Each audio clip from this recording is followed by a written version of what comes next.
نحمده ونصلي على رسوله الكريم أما بعد قال الله تعالى في القرآن العظيم والفرقان المجيد بعد أعوذ بالله من الشيطان الرجيم بسم الله الرحمن الرحيم واعتصموا بحبل الله جميعا ولا تفرقوا صدق الله العظيم. எல்லா புகழுக்குரிய அல்லாஹ்வை புகழ்ந்தவனாக எனது உரையை ஆரம்பம் செய்கின்றேன். ஸலாத்தும் ஸலாமும் நபிகள் பெருமானார் ரசூலுல்லாஹி ஸல்லல்லாஹு அலைஹி வஸல்லம் அவர்கள் மீதும், அவர்களது உத்தம சத்திய சஹாபாக்கள், தாபிஈன்கள், ஷுஹதாக்கள், சாலிஹீன்கள் நம் அனைவர்கள் மீதும் அல்லாஹ்வுடைய அன்பும் அருளும் என்றென்றும் உண்டாவதாக. ஆமீன். கண்ணியத்துக்குரியவர்களே, அல்லாஹ் நல்லடியார்களே, புனிதமான ஜும்மாவுடைய தினத்தில் அல்லாஹ் நம்மவர்களை இங்கு ஒன்று கூட செய்திருக்கிறார். அல்ஹம்துலில்லாஹ். அல்லாஹ் ஒரே தாய் தந்தையிலிருந்து இந்த மனித சமுதாயத்தை உலகிலே படைத்திருக்கிறார். خلقكم من نفس واحدة, உங்களை ஒரே ஆன்மாவிலிருந்து நாம் படைத்தோம் என்பதாக அல்லாஹ் திருமறையிலே சொல்லி காட்டுகின்றான். ஏனென்றால் ஒரு தாய் மக்களாக ஒன்றிணைந்து இந்த உலகத்திலே வாழ வேண்டும் என்பதற்காக வேண்டிய அல்லாஹ் இந்த மனித சமுதாயத்தை ஒருங்கிணைத்து ஒரு தாய் தந்தையிலிருந்து நம்மளை படைத்திருப்பதாக திருமறையிலே அல்லாஹ் சொல்லி காட்டலாம். எப்போதுமே நன்மையிலே தீமை கலந்து அல்லாஹ்வுடைய நாட்டப்படி இறைவனுக்கு மட்டுமே வழிபடுவது என்ற நிலை மாறி சைத்தானியத்துக்கு இடம் கொடுக்கின்ற போது இந்த சமுதாயம் சீரழிக்கப்படுகிறது என்பதை கடந்த கால வரலாறுகள் எல்லாம் நமக்கு பாடமாக சொல்லிக் கொண்டிருக்கிறது. கண்டித்துக்குள்ளே சகோதரர்களே, எப்ப அல்லாஹ்வுடைய நம்பிக்கையிலிருந்து இந்த மனித சமுதாயம் பிறழ்கிறதோ, எப்போது ஒற்றுமை என்பதை இந்த சமுதாயம் இழந்து விடுகிறதோ, அப்போது ஷைத்தான் அவர்கள் மீது ஆதிக்கம் செலுத்தக்கூடிய சமுதாயமாக மக்களாக நாம் மாறிவிடுகிறோம் என்பதற்கு கடந்த கால வரலாறுகள் எல்லாம் நமக்கு சான்றுகளாக இருக்கிறது. கண்ணியத்துக்குரிய சகோதரர்களே, அல்லாஹ் சொல்லி காட்டுகின்றான் திருமறையிலே, வஅத்தீஉல்லாஹ வரசூலஹு வலா தனாஸஉ வதஃஷலு வதذهب ரீஹுக்கும் வஸ்பிரு இன்னல்லாஹ மஅஸ் ஸாபிரீன் என்பதாக அல்லாஹ் திருமறையிலே சொல்லி காட்டுகின்றான். இன்னும் அல்லாஹ்வுக்கும் அவனுடைய தூதருக்கும் கீழ்ப்படியுங்கள், நீங்கள் கருத்து வேறுபாடு கொள்ளாதீர்கள். அவ்வாறு கருத்து வேறுபாடு கொண்டால் கோழையாகி விடுவீர்கள், உங்களுடைய பலம் குன்றிவிடும். எனவே துன்பங்களை சகித்து கொண்டு நீங்கள் பொறுமையாக இருங்கள். நிச்சயமாக அல்லாஹ் பொறுமையாளர்களுடன் இருக்கிறான் என்பதாக அல்லாஹ் திருமறையிலே நமக்கு சமுதாய மக்களுக்கு எல்லாம் சொல்லி காட்டுகின்றான். அடுத்து சொல்கின்றான், வஅத்தஸிமு பிஹபிலில்லாஹி ஜமீஆ வலா தஃபர்ரகு வذ்குரு நிஅமத்தல்லாஹி அலைக்கும் இத் குன்தும் அஅதான் ஃபஅல்லஹ பைன குலூபிக்கும் فأصبحتم بنعمته إخوانا وكنتم على شفا حفرة من النار فأنقذكم منها كذلك يبين الله لكم آياته لعلكم تهتدون. நீங்கள் எல்லோரும் அல்லாஹ்வுடைய கயிற்றை பிஹபிலில்லாஹ், அல்லாஹ்வுடைய கயிற்றை வலுவாக பிடித்துக் கொள்ளுங்கள், நீங்கள் பிரிந்து விடாதீர்கள். அல்லாஹ் உங்களுக்கு கொடுத்த நேமத்துகளை, அருள் கொடைகளை நினைத்து பாருங்கள். நீங்கள் பகைவர்களாக இருந்தீர்கள். ஃபஅல்லஹ பைன குலூபிக்கும், உங்களுடைய உள்ளங்களை அல்லாஹ் இணக்கமாக ஆக்கி வைத்தான். நீங்கள் நெருப்பு குன்றினுடைய விளிம்பிலே இருந்தீர்கள். உங்களை எல்லாம் அந்த நெருப்பு படுகொலியிலே விழாமல் தடுத்து உங்களை காப்பாற்றி இருக்கிறான். அதோடு மட்டுமல்ல, நீங்கள் நேர்வழி பெறும் பொருட்டு அல்லாஹ் இவ்வாறு தன்னுடைய ஆயாத்துகளையும் வசனங்களையும் உங்களுக்கு தெளிவாக்குகிறான் என்பதாக அல்லாஹ் நம்ம அவர்களுக்கு திருமறையிலே சொல்லி காட்டுகின்றான். கண்ணியத்துக்குரிய சோதர்களே, இஸ்லாம் இந்த உலகத்திலே வேறு கொள்வதற்கு முன்னால் மக்கத்து காபிர்கள், அதே போல மதீனாவிலே வாழ்ந்த யூத நசாராக்கள், இஸ்லாம் வருவதற்கு முன்னால் அவர்கள் எல்லாம் ஒருவருக்கொருவர் எதிரிகளாக இருந்தார்கள். இஸ்லாம் இந்த பூமியிலே வேரூன்றிய பிறகு மக்கத்து குறைஷிகள் ஈமானை காப்பாற்றிக் கொள்வதற்காக மதீனாவுக்கு ஹிஜ்ரத் செய்த இஸ்லாமிய பெருமக்கள், மதீனாத்து அன்சாரிகள், அங்கிருந்த மதீனாவாசிகள் இவர்களை அரவணைத்துக் கொண்டவர்கள். அதோடு மட்டுமல்ல, தங்களுடைய வியாபாரங்களிலே, தங்களுடைய விவசாயங்களிலே அவர்களை கூட்டாக ஆக்கிக் கொண்டார்கள், சகோதரர்களாக ஆக்கிக் கொண்டார்கள். இஸ்லாம் வேரூன்றுவதற்கு முன்னால் மதீனாவிலே அவுஸ் ஹஸரத் என்பதாக இரண்டு கோத்திரத்தால் இருந்தார்கள். அவர்கள் காலமெல்லாம் சண்டையிட்டுக் கொண்டிருந்த சமுதாயம். எதுவுமே இருக்காது, ஒரு சின்ன விஷயமா இருக்கும். அதற்காக வேண்டி தலைமுறையாக வாழையடி வாழையாக அவர்கள் யுத்தம் செய்து கொண்டு போர் செய்து கொண்டிருந்த மக்கள். எப்பொழுது அல்லாஹ்வுடைய ரசூல் ஸல்லல்லாஹு அலைஹி வஸல்லம் அவர்கள் மதீனாவுக்கு ஹிஜ்ரத் சென்றார்களோ, எப்பொழுது மதீனாவில் இஸ்லாம் வேரூன்ற ஆரம்பித்ததோ, இஸ்லாம் தலை தூங்க ஆரம்பித்த அந்த காலகட்டத்திலே அந்த அவுஸ் ஹஸரத் என்ற இரண்டு கோத்திரத்தார்களும் இஸ்லாத்தை ஏற்றுக்கொண்டார்கள். ஒருவருக்கொருவர் பகைவர்களாக இருந்தவர்கள் ரசூலுல்லாஹி ஸல்லல்லாஹு அலைஹி வஸல்லம் கரம் எடுத்து தீனுல் இஸ்லாத்திலே தங்களை இணைத்துக் கொண்டதற்கு பின்னால் கடும் பகைவர்களாக இருந்த அவர்களை அல்லாஹ் தன்னுடைய அருளை கொண்டு அவர்களை இணக்கமாக்கி வைத்தான், சகோதரர்களாக ஆக்கினான். அவர்கள் மக்காவிலிருந்து வந்த முஹாஜிர்களுக்கு உதவி செய்யக்கூடிய அன்சாரிகளாக அவர்கள் மாறிவிட்டார்கள் என்பதை அல்லாஹ் திருமறை வசனங்களிலே நமக்கு சொல்லி காட்டுகின்றான். கண்ணியத்துக்குரிய சகோதரர்களே, அப்ப இஸ்லாம் வருவதற்கு முன்னால் மிக படுமோசமான நிலையிலே வாழ்ந்து கொண்டிருந்த அந்த இரு கோத்திரத்தாருடைய நிலையை அல்லாஹ் திருமறையிலே நமக்கு சொல்லி காட்டுகின்றான். இஸ்லாம் வந்ததற்கு பின்னால் தான் அவர்களுக்கு மத்தியிலே சகோதரத்துவம் என்பதே உண்டானது. ஆனால் இஸ்லாத்திலே ஏற்பதற்கு முன்னால், இஸ்லாம் வருவதற்கு முன்னால் அவர்கள் கடும் பகைவர்களாக இருந்தார்கள். அதுதான் அல்லாஹ் சொல்றான், நெருப்புடைய குன்றில் விளிம்பிலே இருந்தீர்கள். நம்ம விட்டுருந்தா அந்த நெருப்பு படுகொலியில நீங்க வீழ்ந்து நாசமா போயிருப்பீங்க. அதே நேரத்தில் உங்களை அல்லாஹ் பைன குலூபி, உங்களுடைய உள்ளங்களை நாம் இணைக்க செய்தோம், உங்களுக்கு மத்தியிலே இணைப்பை ஏற்படுத்தினோம், உங்களுக்கு மத்தியிலே உல்ஃபத்தை, முஹப்பத்தை, பிரியத்தை உண்டாக்கி கொடுத்தோம் என்பதாக அல்லாஹ் திருமறையிலே சொல்லி காட்டுகின்றான் இந்த சமூகத்தை பற்றி. கண்ணியத்துக்குரிய சகோதரர்களே, அதனால்தான் இந்த சஹாபாக்களுடைய தன்மை போர்க்களத்திலே ஷஹீதாகக்கூடிய அந்த நிலையிலும் கூட, கடுமையான தாகத்திலும் கூட ஒரு மீட்டர் தண்ணீரை தன்னுடைய சகோதரனுக்காக விட்டுக் கொடுத்தவர்கள்.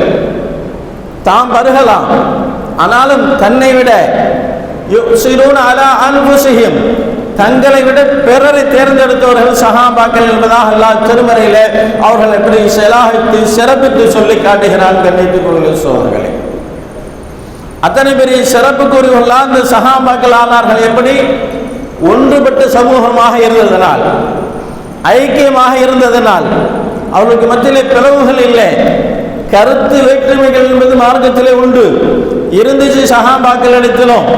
ஆனால் அது ஆரோக்கியமாக இருந்துச்சு, அது குரோதமாக விரோதமாக மாறவே இல்லை என்பதை அல்லாஹ் திருமறையிலே சொல்லி காட்டுகின்றான். அல்லாஹ்வுடைய ரசூல் ஸல்லல்லாஹு அலைஹி வஸல்லம் அவர்கள் சொல்லி காட்டுகின்றார்கள். கண்ணியத்துக்குரியவர்களே சகோதரர்களே, அதனால தான் அல்லாஹ் தஆலா ஒற்றுமையை வலியுறுத்தும் ஒன்றுமாக தான் கூட்டு தொழுகையை நமக்கு கடமையாக்கினான். ஜமாத்துடைய தொழுகை, இதுல ஏற்றத்தாழ்வுகள் என்பது இல்லை. ஏழை பணக்காரன், உயர்ந்தவன் தாழ்ந்தவன், நேற்று இஸ்லாத்துக்கு வந்து யாராக இருக்கட்டும், காமத்து சொல்லப்படுமானால் ஒன்றிணைந்து அணி அணியாக சஃபாக நிற்கக்கூடிய நிலையை நாம் பார்க்கிறோம். கண்ணியத்திற்குரியவர்களை இல்லை, அவர் நேற்று தான் இஸ்லாத்து வந்திருக்கிறார், அவர் புதியவர், அவர் பக்கத்தில் நிற்கக்கூடாது, அல்லது அவரை எந்த பள்ளியிலேயே நிற்கக்கூடாது, வெளியில நிறுத்தணும் எந்த சூழ்நிலையும் இல்லைங்களே. ஏன்? ஒற்றுமை என்பதை அல்லாஹ் இந்த ஜமாத்தின் மூலமாக, இந்த அமைப்பின் மூலமாக ஒருங்கிணைத்து காட்டுகின்றான். நோன்பு உலகமெல்லாம் எல்லா மக்களும் ஒரே நாட்களிலே, ஒரே நாளிலே நோன்பு பெருநாள் அல்லது ரமலானுடைய நோன்பு வைக்குதல், இப்படியான நிகழ்வுகளை அல்லாஹ் இந்த உலகத்தில் ஏற்படுத்தி இருக்கிறான். கண்ணியத்திற்குரிய சோதர்களே, ஏன்? இந்த சமூகம் ஒன்றுபட்ட சமூகம், இதில் பிரிவினை என்பது இல்லை என்பதை அல்லாஹ் காட்டிக் கொடுக்கின்றான். ஆனால் சமீப காலமாக உலகத்தில் வேறு எங்கேயும் எந்த நாட்டிலும் இல்லாத ஒரு நிலை தமிழகத்தில் மட்டும்தான் இருக்குது. சகோதரர்கள் கண்ணியத்திற்குள்ள அது குறிப்பிட்ட சில காலங்கள் தான்.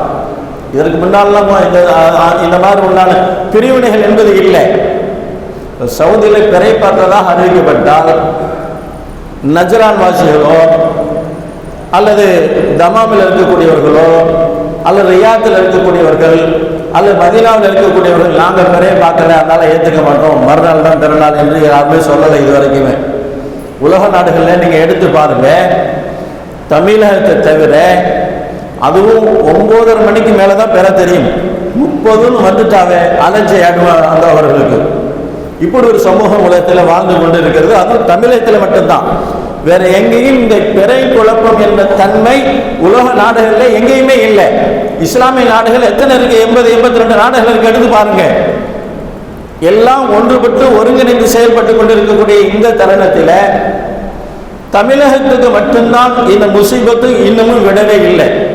சமீபத்தில் தோன்றிய இந்த முசீபத்து இன்னமும் இருந்து கொண்டுதான் இருக்கிறது. காரணம், நம்முடைய வலிமையை குறைப்பதற்கு, எதிரிகளுக்கு இடம் கொடுப்பதற்காக வேண்டி இப்படியான சூழ்ச்சிகளை இன்று நம்முடைய சமுதாயமே பலிக்கடாவாக்கி கொண்டிருக்கக்கூடிய நிலையை நம்ம பார்க்கிறோம். கண்ணியத்துக்குரிய சோதரர்கள், எத்தனை பெரிய வேதனையான விஷயம். அல்லாஹும் ரசூலும், அல்லாஹுக்கு கட்டுப்படுங்கள், அத்தியுல்லாஹ் ரசூலும், அல்லாஹுக்கும் அல்லாஹ்வுடைய ரசூலுக்கும் வழிபடுங்கள், நீங்கள் கட்டுப்பட்டு நடங்கள் என்பதாக அல்லாஹ் திருமறையிலே சொல்லி காட்டுகின்றான். ஆனால் அல்லாஹும் ரசூலும் சொன்னதற்கு மாற்றமான சில நிகழ்வுகளை இல்லை நாங்கள் ஆய்வு செய்தோம், நாங்கள் ஆய்வு செய்தோம். எத்தனை பெரிய வார்த்தை அது! ஆய்வு செய்ய மார்க்கத்தில் என்ன இருக்கிறது? நாம் என்ன நபியா ஆய்வு செய்யக்கூடிய அளவுக்கு? அல்லாஹ் ரசூல் சொன்ன ஒரு நிகழ்வுல ஆய்வு செய்தல் என்பது என்னுடைய அறிவுக்கு நான் படலை, அதனால ஏற்றுக்க மாட்டேன், அல்லது இதுதான் நான் சொல்லக்கூடிய தீர்ப்பு என்பது எத்தனை பெரிய ஐயத்தனம் என்பதை நாம் புரியணும். கண்டித்துள்ள சோதர்களே, ஆக ஒற்றுமை என்பது நம்மகிட்ட இல்லை அப்படின்னா ஷைத்தான் வெகு விரைவில் எளிதாக நம்மளிடத்தில் புகுந்துருவான் என்பதை அல்லாஹ் சொல்லி காட்டுகின்றான். அதே நேரத்தில் ஒற்றுமையாக வலிமையாக நிற்கக்கூடியவர்கள் அல்லாஹ் விரும்புகின்றான். அல்லாஹ் திருமறையில் சொல்கிறான், இன்னல்லாஹ யுஹிப்புல் லதீன யுகாத்திலூன ஃபீ ஸபீலிஹி ஸஃபா கஅன்னஹும் புன்யானும் மர்சூஸ். எவர்கள் ஈயத்தால் வார்க்கப்பட்ட கெட்டியான கட்டிடத்தை போல அணியில நின்று அல்லாஹ்வுடைய பாதையிலே போராடுகிறார்களே, அப்படிப்பட்டவர்கள் அல்லாஹ் நேசிக்கிறான் என்பதாக அல்லாஹ் திருமறையிலே சொல்லி காட்டுகின்றான். அனலம் பெருமானார் ரசூலுல்லாஹி ஸல்லல்லாஹு அலைஹி வஸல்லம் சொல்லி காட்டுவார்கள், யதுல்லாஹி அலல் ஜமாஅ. ஒற்றுமையாக செயல்படக்கூடிய விஷயத்தில் தான் அல்லாஹ்வுடைய உதவி இருக்குதுங்கிறாங்க அல்லாஹ்வுடைய ரசூல் ஸல்லல்லாஹு அலைஹி வஸல்லம். அப்ப நமக்கு மத்தியில ஒற்றுமை என்பது நீங்கி விடுமானால், அப்ப நமக்கு மத்தியில கோழைத்தனம் என்பது வந்துடும். அல்லாஹ் அதையும் சொல்லி காட்டுகின்றான்.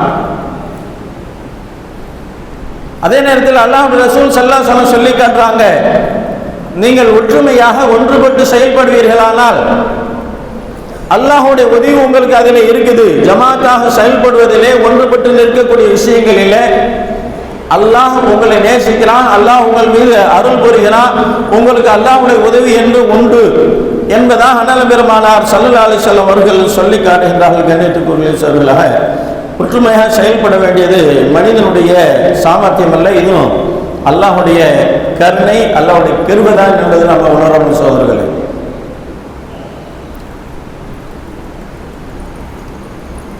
அல்லாஹ் தஆலா இந்த சமுதாயத்தை அல்லாஹ் பைன குலூபிஹிம் லவ் அன்ஃபக்த மா ஃபில் அர்தி ஜமீஅன் மா அன்ஃபக்த பைன குலூபிஹிம் வலக்கின் அல்லாஹ் பைன குலூபிஹிம் இன்னஹு அஸீஸுன் ஹக்கீம் என்பதாக அல்லாஹ் திருமறையிலே சொல்லி காட்டுகின்றான். உள்ளங்களை உங்களால் இணைக்க முடியாது.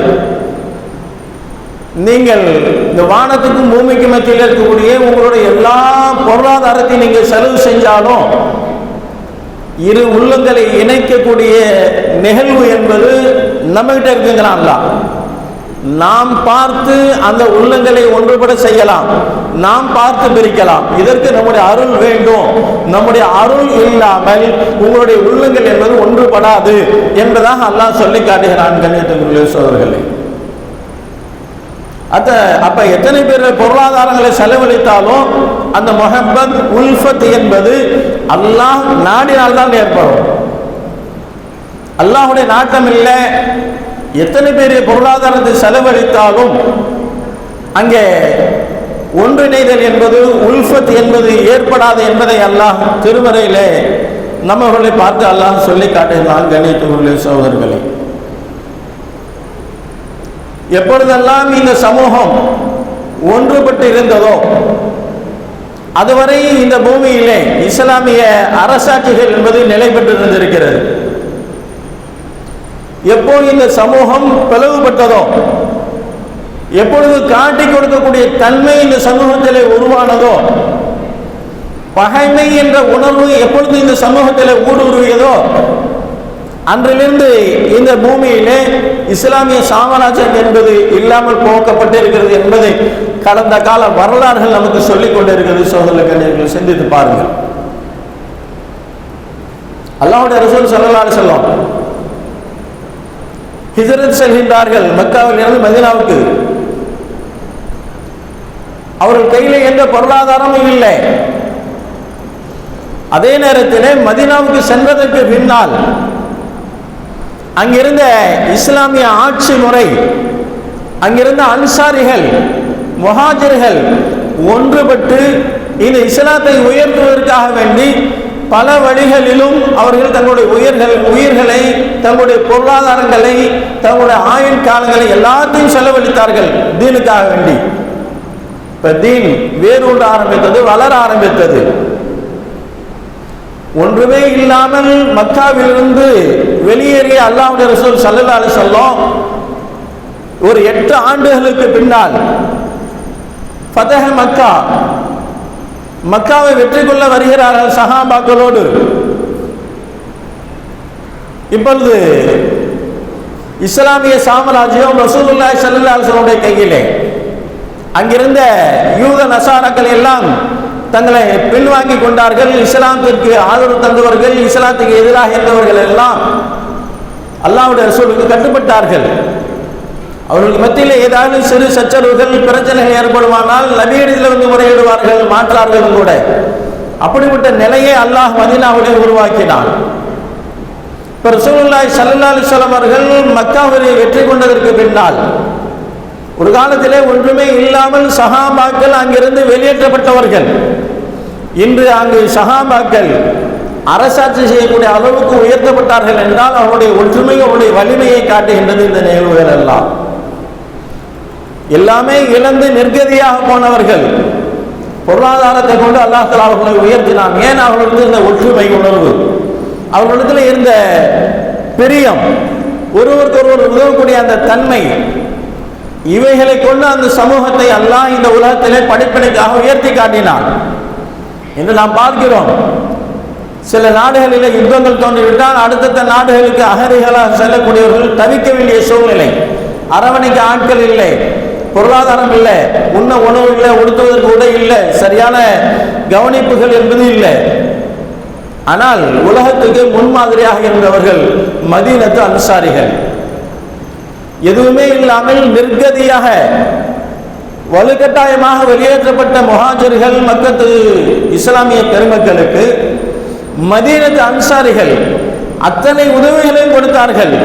தங்களுடைய இல்லங்களை தங்குவதற்கு, தங்களிடத்தை 2 மனைவியானால் ஒரு மனைவி தலாக்கு சொல்லி இதா முடிந்து திருமணம், தன்னுடைய வியாபாரத்திலே கூட்டாளி, தன்னுடைய விவசாயத்திலே கூட்டாளி, இப்படியாக பங்களிப்பை கொடுத்தவர்கள் அகதிகளாக வந்தவர்களுக்கு எப்படி இந்த உலகத்திலே நடைமுறைப்படுத்த வேண்டும் என்ற நிகழ்வை இந்த உலகத்துக்கு காட்டி கொடுத்தவர்கள் மதீனத்து அன்சாரிகள், இஸ்லாமிய சரித்திரம் சொல்கின்றது. இவர்கள் அல்லாஹ்வுடைய அருளை கொண்டு ஒன்றிணைக்கப்பட்டவர்கள். அவர்கள் அவுஸ் ஹஜர என்ற 2 கோத்திரத்தில் உள்ளவர்கள், பரம்பரையாக சண்டையிட்டுக் கொண்டிருந்தவர்கள். அல்லாஹ் அவருடைய உள்ளங்களை ஒன்றிணைக்க செய்தான்.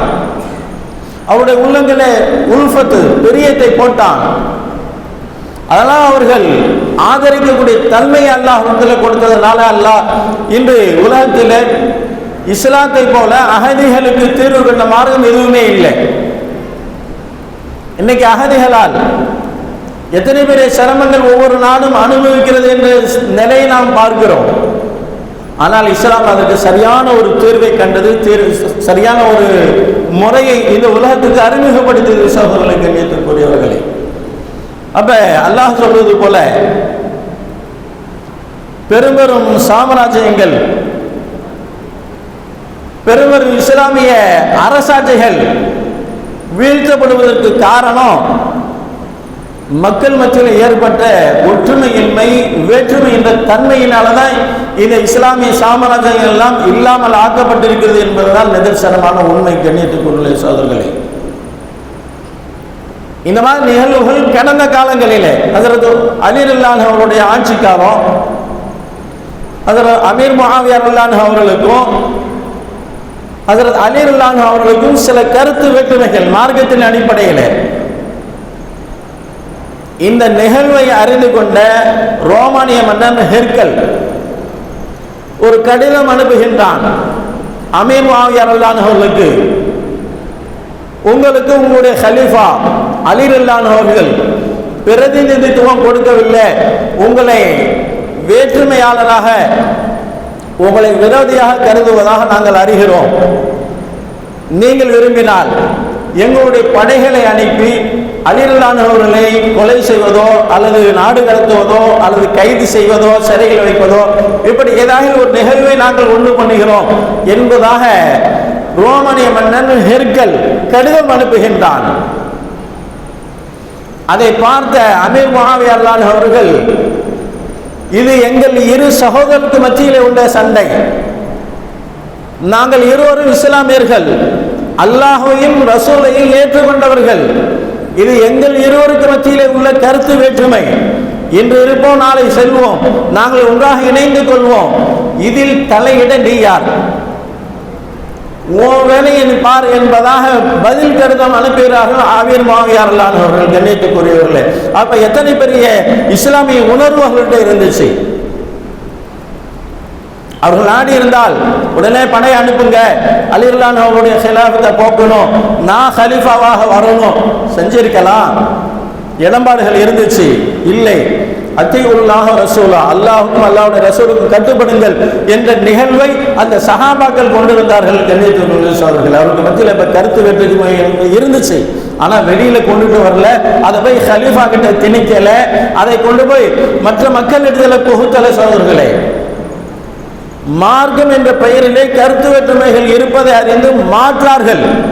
உதவி செய்ய முன்வந்த போது கூட உங்களுடைய உதவி எங்களுக்கு தேவையில்லை என்று மறுத்தவர்கள் சஹாபாக்கள்.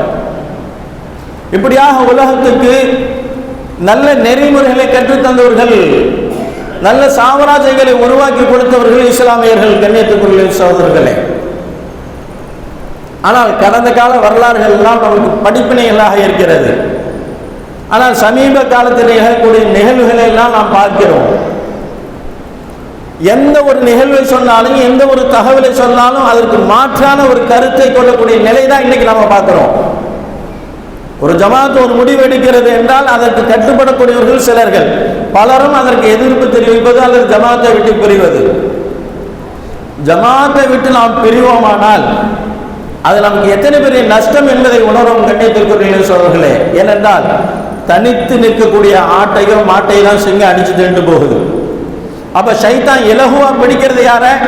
ஜமாத்தை விட்டு, ஒற்றுமையை குலைத்து விட்டு, சீரழித்து விட்டு வெளியில செல்லக்கூடியவர்கள் தான் ஷைத்தான் தேடிக்கொண்டு இருக்கிறான். அப்ப வழி கெடுவதற்கு முதல் காரணமாக அல்லாஹ் நம்மை ஆக்கியோடாம் பாதுகாக்க வேண்டும். கண்ணியத்திற்குரிய சகோதரர்களே, இப்போ என்ன ஒரு முடிவாக இருக்குமானாலும் ஜமாத் எடுக்கக்கூடிய முடிவுகள் ஜமாத்தோடு ஒன்றிணைந்து நிற்க வேண்டும். யார் ஜமாத்தை விட்டு ஒரு முலம் பெறுகின்றானோ அவன் நரகத்து செல்வான் என்பதாக சொல்றாங்க. கடுமையான வார்த்தை, எல்லாம் பாதுகாக்கிறோம். அதனால சொன்னாங்க எதுல்லாஹி அலல் ஜமாஅ, ஒற்றுமையோடு செயல்படக்கூடிய ஒன்றிணைந்து இருக்கக்கூடிய ஜமாத்தின் மீதுதான் அல்லாஹுடைய உதவி என்பதை அல்லாஹ் சொன்னாங்க. இது சஹாபாக்கள் நிதர்சனமாக கண்டார்கள். கண்ணியத்திற்குரிய சகோதரர்களே, எனவே நாம் வாழக்கூடிய காலங்களில் மார்க்கம் அல்லாஹும் ரசூலும் நமக்கு சொல்லக்கூடிய வழிமுறைகள், காட்டித்தரக்கூடிய வழிமுறைகளை நாம பின்பற்றி, நமக்கு மத்தியில் எத்தனை பேரை கருத்து வேற்றுமைகள் இருந்தாலும் அதை அல்லாஹுக்காக வேண்டி, அல்லாஹுடைய ரசூலுக்காக வேண்டி, மார்க்கத்திற்காக வேண்டி நம்முடைய அந்த நிலைப்பாடுகளை மாற்றிக்கொள்ள வேண்டும். சகோதரர்களை, கண்ணியத்திற்குரியவர்களே, இதுதான் ஆரோக்கியமாக இருக்கும். இதே போல அல்லாஹ்வுடைய உதவியை நேரடியாக பார்த்த சஹாபாக்கள் பல யுத்தங்களிலே, ஏன் முதல் யுத்தம் நடந்துச்சு பத்ருடைய யுத்தம், அல்லாஹ் தஆலா மலக்குகளை அனுப்பி மலக்குகள் மூலமாக உதவி செய்தாங்க யுத்த களங்களிலே. நீங்கள் சஹாபாக்களுடைய அந்த யுத்த காலங்களிலே நடைபெற்ற ஒவ்வொரு யுத்தத்தையும் எடுத்து பாருங்கள். எதிரிகள் சஹாபாக்களை விட பல மடங்கு அதிகம். ஒன்று வேண்டாம், பத்ருடைய யுத்தம் 313 நபர்கள் சஹாபாக்கள், எதிரிகள் 1000 பேர். அதே நேரத்தில் உஹதுடைய யுத்தம் சஹாபாக்கள் 1000 பேர், குஃபார்கள் முஷ்ரிக்கள் 3000 பேர். இப்படி ஒவ்வொரு யுத்த களங்களிலும் போர்களிலும் நீங்கள் எடுத்து பார்த்தீர்களானால் சஹாபாக்களுடைய எண்ணிக்கை என்பது குறைவு, ஆனால் மாற்றார்களுடைய எண்ணிக்கை என்பது அதிகம். குஃபார்கள் அதிகம் இருந்தார்கள், ஆனாலும் தோற்று போனார்கள். காரணம் என்ன தெரியுங்களா? அவர்களிடத்தில் அந்த ஒற்றுமை என்பது இல்லை. சஹாபாக்கள்கிட்ட ஒருங்கிணைத்தல், ஒன்றிணைந்தல் என்பது இருந்துச்சு. அல்லாஹ்வுடைய உள்ளங்களை ஒன்றுபட செய்தான். அதனால் அந்த சஹாபாக்களுக்கு வெற்றி என்பது எல்லா நிலைகளிலும் அல்லாஹ் கொடுத்தான். அதை கண்கூடாக சஹாபாக்கள் பார்த்தார்கள். கண்ணியத்துள்ள சகோதரர்களே, எனவே அல்லாஹ் ரசூலும் ஜமாத்தோடு செயல்படக்கூடிய விஷயத்தில தான் வெற்றியை வைத்திருக்கான் என்பதை விளங்கி நாம் ஒன்றுபட்ட சமூகமாக நம்முடைய உரிமைகளை பாதுகாக்கக்கூடியவர்களாக, நம்முடைய உரிமைகள் பறிக்கப்படுகின்ற போது அதற்கு எதிர்ப்பு தெரிவிக்க எதிர்குரல் கொடுக்கக்கூடியவர்களாக நாம் இருக்க வேண்டும் என்பதை இந்த நல்ல நேரத்தில் நான் கேட்டுக்கொள்கிறேன். அதே நேரத்தில் வாக்குரிமை என்பது நமக்கு கொடுக்கப்பட்டிருக்கக்கூடிய உரிமை. வெயிலா இருக்குது, மழையா இருக்குது என்பதாக யாரும் நிறுத்தக்கூடாது. அதனால இது இவர் என்னுடைய தொகுதிக்கு தகுதியானவர் என்பதாக நாம் சாட்சியை சொல்ற மாதிரி நாம் வாக்களிப்பது, ஒரு நபரை நாம் தேர்ந்தெடுக்கிறோம் அப்படின்னா இவர் என்னுடைய தொகுதியிலே எனக்காக வேண்டி மக்கள் பணியாற்றுவார், என்னுடைய சொல்லை செவி மடிப்பார் என்று நாம் சாட்சியம் சொல்வது போலதான் இதுவும் மார்க்கம் சொல்லக்கூடிய நிகழ்வு தான் இதுவும் கூட. அதனால யாரும் நம்முடைய வாக்குரிமையை சிதறடிச்சிட வேண்டாம். முழுமையாக நம்முடைய வாக்குரிமையை செலுத்துங்க. அது நம்முடைய கட்டாய கடமை என்பதையும் விளங்கிக் கொள்ள வேண்டும். அல்லாஹ் இந்த சமுதாயத்தை ஒன்றுபட்ட சமுதாயமாக வளரச் செய்வானாக. ஆமீன். வாஹிர் தஅவானா அல்ஹம்துலில்லாஹி ரப்பில் ஆலமீன்.